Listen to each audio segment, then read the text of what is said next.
Guys, today we are going to learn how to use the multiplication formula in Excel. So same like all other formulas, you have to just change the sign, which is multiplication. So let's suppose is equal to 100 by 5, so is equal to 500, is equal to 120 by 5, 600, is equal to 55 by 10, 550, is equal to 25 by 25, 625. So this is how the formula works. It is very simple, same like all other formulas: addition, subtraction, multiplication,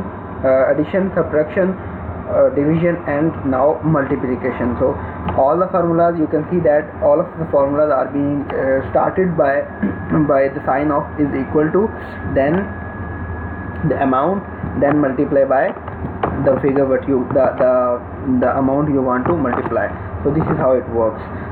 In this one you can decimal it into, you want to make it less, you can make it less.